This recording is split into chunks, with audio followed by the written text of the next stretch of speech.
Ο αρχαιοελληνικός πολιτισμός, σε συνδυασμό με τη χριστιανική παράδοση, συντέλεσε με το έργο του στο να εμφυσιθεί στους Έλληνες ένας μεγάλος σεβασμός για την ανθρώπινη ζωή. Επιπλέον, η διάδοση του χριστιανισμού αποτέλεσε σημαντικό σταθμό για την ιστορία της νοσηλευτικής.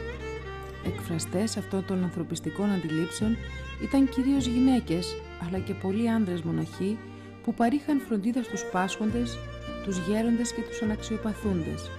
Στην πατρίδα μας, η ιστορική εξέλιξη της νοσηλευτικής ταυτίζεται με τα επιτεύγματα του Εθνικού Συνδέσμου Νοσηλευτών Ελλάδος, αφού ήταν και εξακολουθεί να είναι το επίσημο επιστημονικό και επαγγελματικό όργανο των νοσηλευτών στη χώρα μας.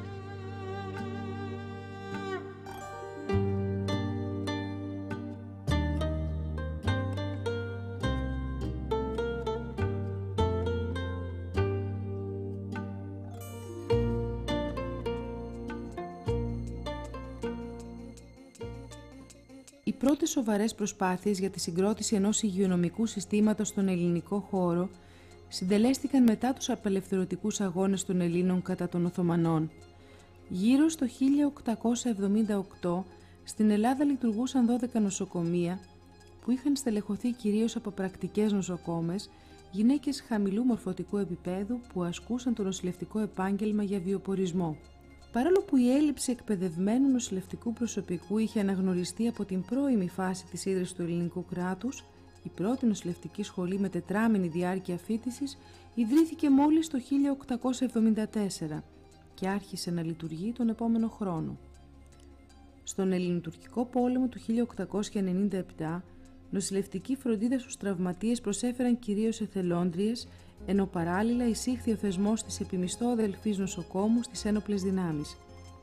Την ίδια περίοδο, σταθμός στα διεθνή νοσηλευτικά δρόμενα αποτελεί η ίδρυση του Διεθνού Συμβουλίου Νοσηλευτών από μια πλειάδα νοσοκόμων με πρωτοβουλία της Αγγλίδας Ethel Gordon Fenwick. Από το 1899 έως το 1910, αρκετές Ελληνίδες αποστέλλονται μέσω του Ελληνικού Ερυθρού Σταυρού στη ΣΥΠΑ, την Αγγλία και την Ελβετία για σπουδές νοσηλευτικής, ώστε να στελεχώσουν το νοσοκομείο και τη σχολή του Ελληνικού Ερυθρού Σταυρού.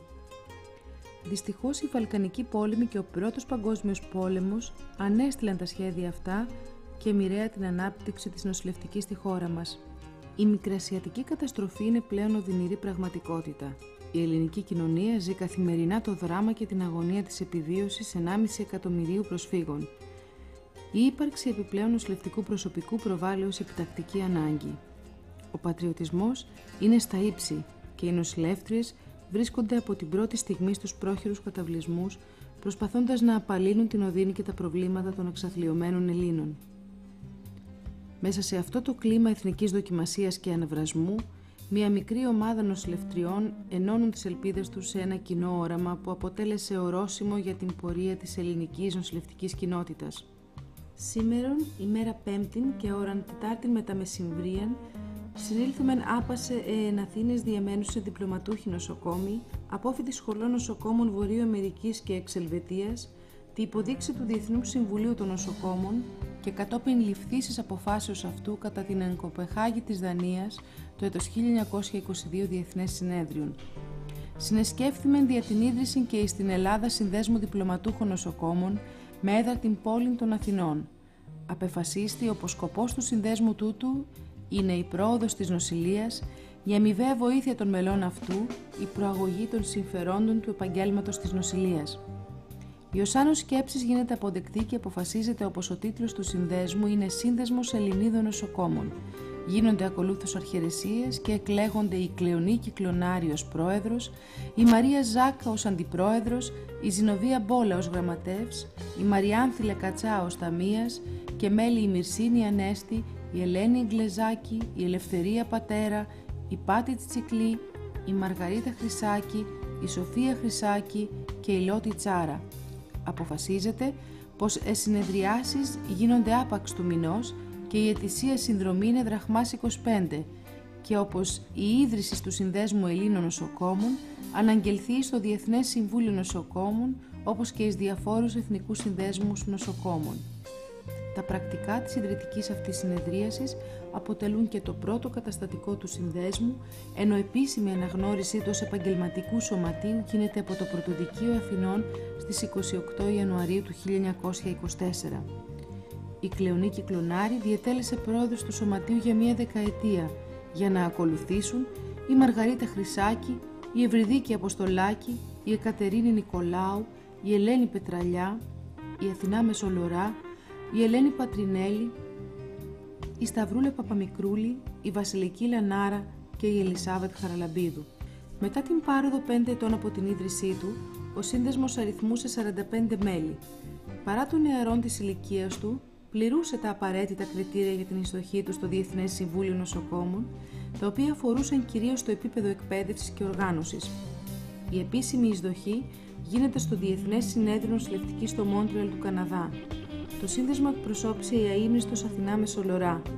Η Αθηνά Μεσολορά υπήρξε ιέρεια υψηλών και ευγενικών ιδανικών. Με το ήθος και τη γνώση της συνέβαλε τα μάλα στη θεμελίωση της νοσηλευτικής στη χώρα μας.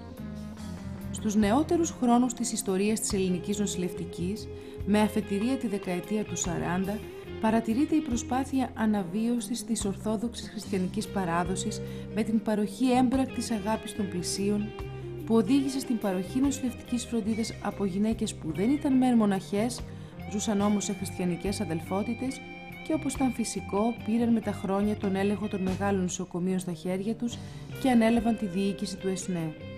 Η συμβολή του συνδέσμου στην αντιμετώπιση των αναγκών που δημιουργήθηκαν κατά τη διάρκεια του Δευτέρου Παγκοσμίου Πολέμου ήταν αποφασιστικής σημασίας, καθώς σε συνεργασία με τον Ελληνικό Ερυθρό Σταυρό οργανώνεται και κινητοποιεί όλες τις διπλωματούχες αδελφές, περίπου 300, και 2.700 εθελόντριες και μονοετούς φοιτησης. Την τεράστια ευθύνη της προετοιμασίας και εφαρμογής του σχεδίου επιστράτευσης έχει η Αθηνά Μεσολορά. Με αυταπάρνηση, αυτοθυσία, με υποτυπώδη υλικοτεχνική υποδομή και κάτω από δυσμενείς συνθήκες, εργάστηκαν υποδειγματικά και κάλυψαν τις πολλαπλές νοσηλευτικές ανάγκες όλων των υγειονομικών σχηματισμών των ενόπλων δυνάμεων, γράφοντας μία από τις ενδοξότερες σελίδες στην ιστορία της νοσηλευτικής της χώρας μας. 14 αδελφές έδωσαν τη ζωή τους και πολλές άλλες τραυματίστηκαν κυρίως κατά τον βομβαρδισμό του νοσοκομείου των Ιωαννίνων στις 17 Απριλίου του 1944. Αυτές ήταν η Καλλιόπη Κρασά, η Κέτη Βαφιάδου, η Ελένη Μητροπούλου, η Ελένη Τσάλη, η Αναστασία Εφρεμίδου, η Ιουλία Ανδρεάδη, η Ελένη Παρασκευοπούλου, η Καλλιόπη Γιουλούντα, η Ελένη Καλογερίδου, η Λουκία Κυριακού. Η πολιτεία αναγνωρίζει έμπρακτα την προσφορά των νοσηλευτριών και τις επιβραβεύει. Μνημεία και πρωτομές έχουν στηθεί σε πολλά μέρη της πατρίδας μας, με αντιπροσωπευτικότερο αυτό που βρίσκεται από το 1983 στον περίβολο του Ελληνικού Ερυθρού Σταυρού, για να θυμίζει σε όλους εμάς ότι ένδοξη μεν η τύχη, ο δε θάνατος ωραίος. Βωμός δε ο τάφος, αντί θρήνων ανάμνηση αρμόζει και ο ίκτος έπαινος.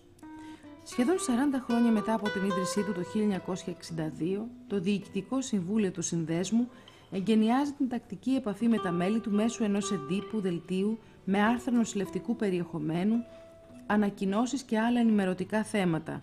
Για την επέτειο των 40 χρόνων λειτουργίας του, την 6η Μαΐου 1963, οργανώνεται στην Αθήνα επιμορφωτική εβδομάδα, η οποία αποτέλεσε σπουδαίο γεγονός στα νοσηλευτικά δρόμενα. Συμμετέχουν 700 νοσηλεύτριες από όλη την επικράτεια. Στην εισαγωγική ομιλία της Αθηνά Μεσολορά προέβλεπε: 40 χρόνια προσφυλής μας παλαιέ μαθήτριε, πολύτιμες συνεργάτηδες της σήμερον.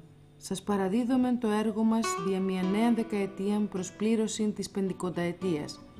Θα εργαστείτε, θα διδάξετε, θα διευθύνετε, θα αναδειχθείτε σε ένα νέο κόσμο διαρκώς μεταβαλλόμενον, όπου η ατομική ενέργεια και οι επιτεύξεις της επηρεάζουν των ανθρωπιστικών μας έργων και που ίσως σας δώσει ως βοηθόν την ηλεκτρονική νοσοκόμων. Το Μάιο του 1972, με απόφαση του Υπουργείου Κοινωνικών Υπηρεσιών, ορίστηκε επίσημα και στην Ελλάδα η 12η Μαΐου ως ημέρα της Αδελφής.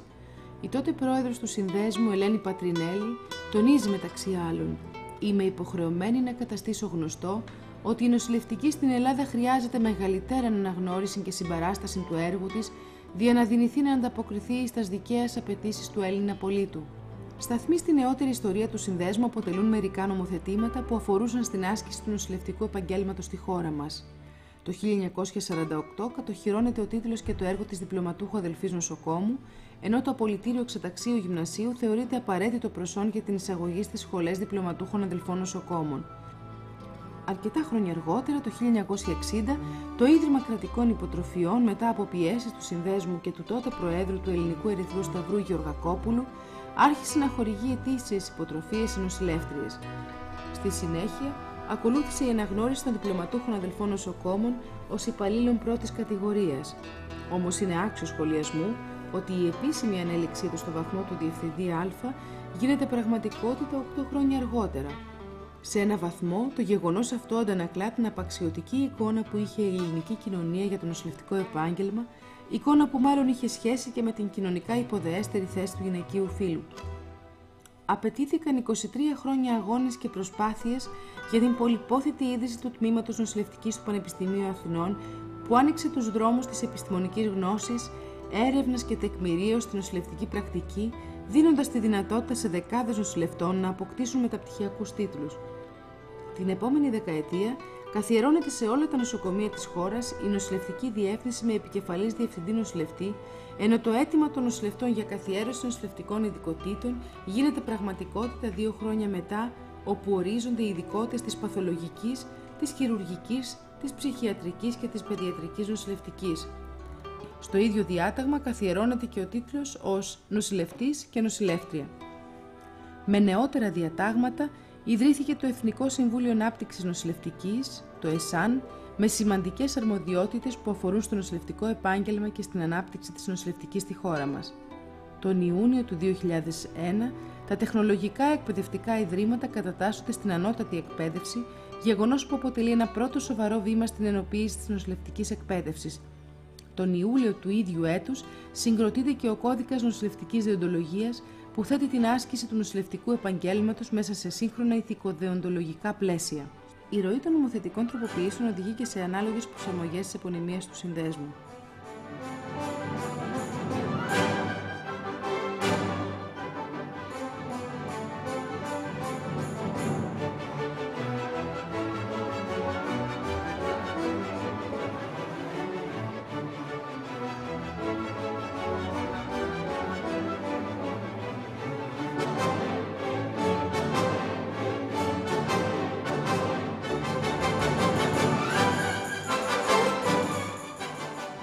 Μακρόχρονη στάθηκε η περιπλάνηση του Συνδέσμου μέχρι ότου αποκτήσει δική του στέγη.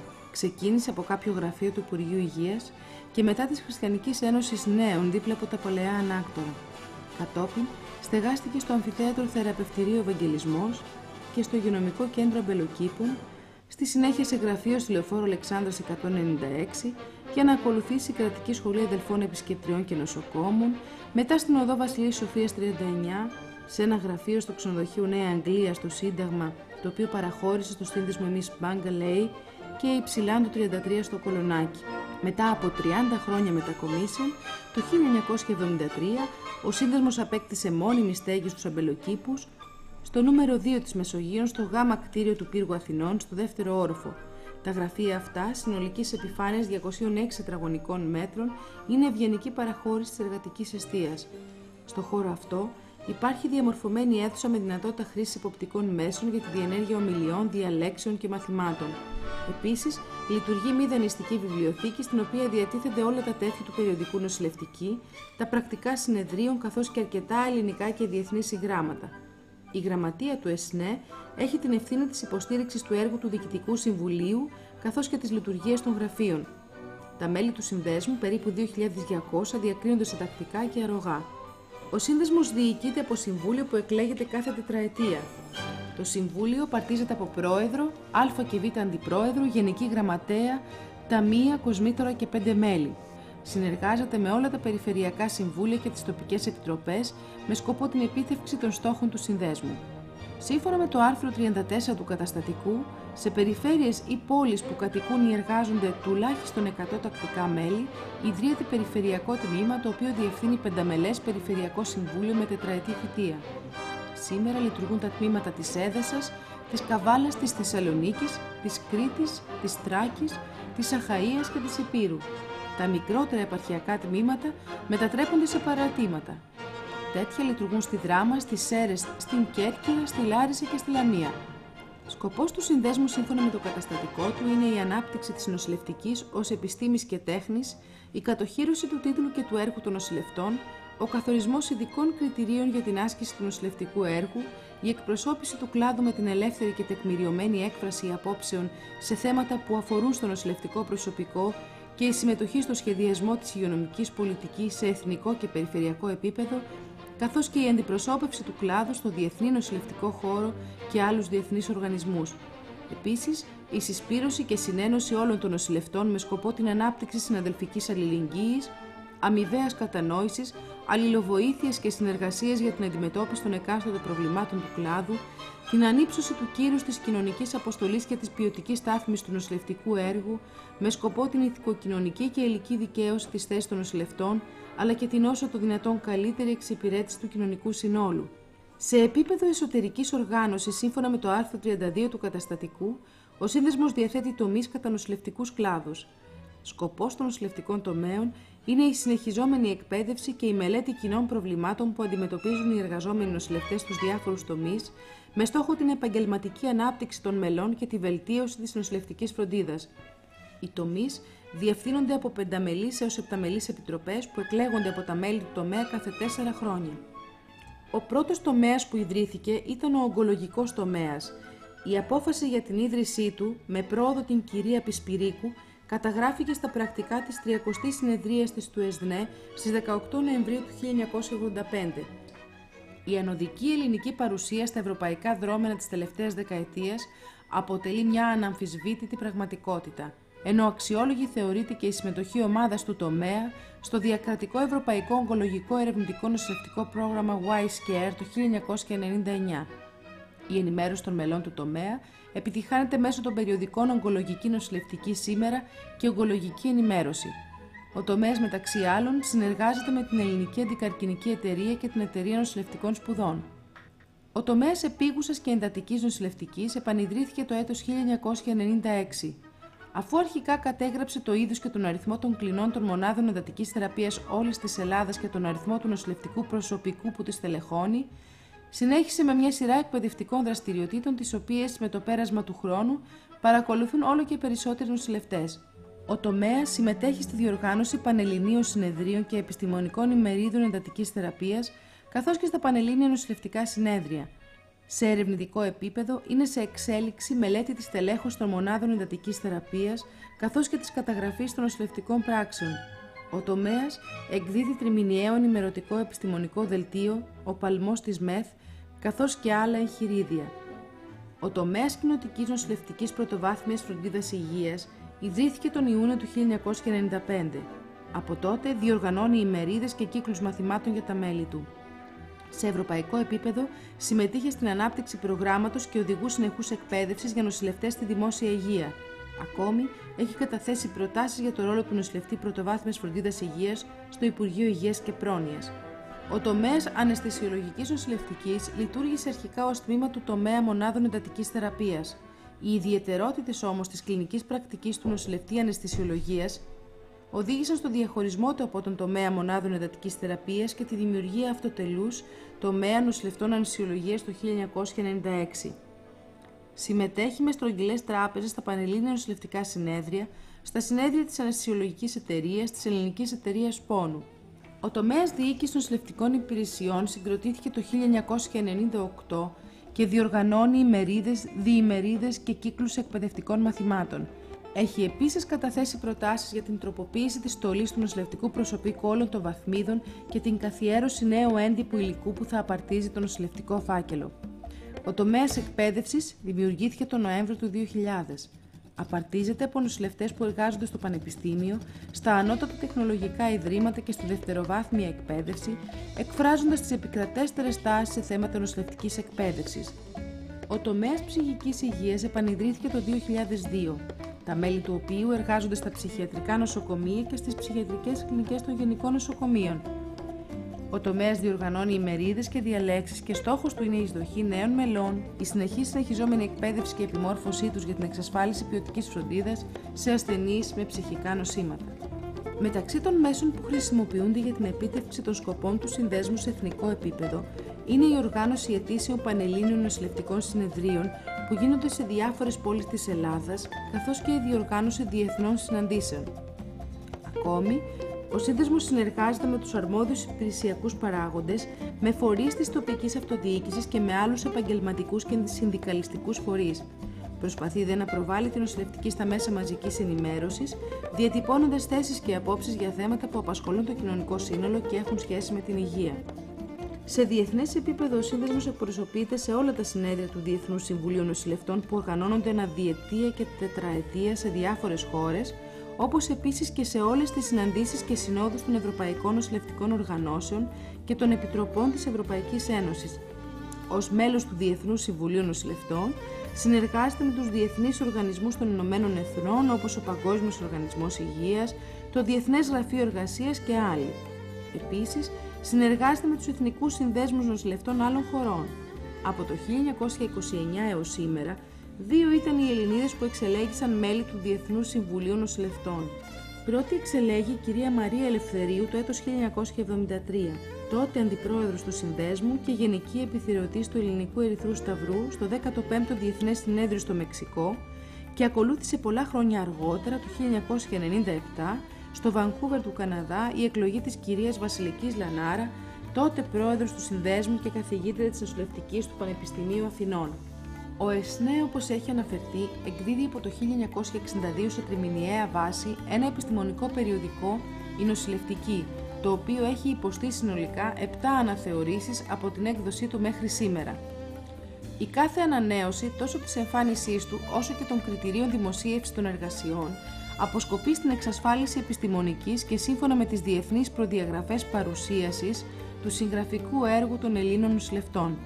Η Νοσηλευτική έχει καθιερωθεί στις συνειδήσεις των νοσηλευτών ως η πλέον έγκυρη και οικία πηγή επιστημονικής ενημέρωσής του στην Ελλάδα. Οι ανάγκες του ΕΣΝΕ για αμεσότερη ενημέρωση των μελών του επέβαλαν πριν από 3 χρόνια την έκδοση του νοσηλευτικού δελτίου που, όπως φαίνεται, έχει πλέον καθιερωθεί στη συνείδηση όλων των Ελλήνων νοσηλευτών. Στις σελίδες του, ο νοσηλευτής βρίσκει όχι μόνο τις δραστηριότητες και τις εκδηλώσεις του συνδέσμου, αλλά και τις θέσεις του για πολλά από τα ζητήματα που απασχολούν τον κλάδο, καθώς και νόμους οι οποίοι δημοσιεύονται και τον αφορούν. Ακόμη, στα πλαίσια δημιουργίας εκπαιδευτικών ευκαιριών για τα μέλη του, ο Σύνδεσμος προκηρύσσει κάθε χρόνο τις υποτροφίες Ελένης Πατρινέλη για τη διεξαγωγή νοσηλευτικής έρευνας και Μαρίας Βουλγαράκη για την παρακολούθηση ειδικού εκπαιδευτικού προγράμματος βραχίας διάρκειας στο εξωτερικό και χορηγεί το βραβείο Κατερίνης Καφιά. Ο Σύνδεσμος δεν θα μπορούσε να απουσιάζει από τις πλέον σύγχρονες επικοινωνιακές μεθόδους, διατηρεί λοιπόν ηλεκτρονική σελίδα στο διαδίκτυο. Στο δικτυακό χώρο βρίσκονται τα κυριότερα από τα δημοσιεύματα του νοσηλευτικού δελτίου και χρήσιμες πληροφορίες για τους επισκέπτες. Ακόμη, μέσω της ιστοσελίδας, με μικρή χρηματική επιβάρυνση, παρέχεται πρόσβαση σε ιδιαίτερα χρήσιμες και αξιόπιστες βάσεις δεδομένων. Εκτός από την επιστημονική κατάρτιση και επιμόρφωση, τα μέλη του Συνδέσμου δεν παραλείπουν το κομμάτι της κοινωνικής συναστροφής και διασκέδασης σε κάθε ευκαιρία.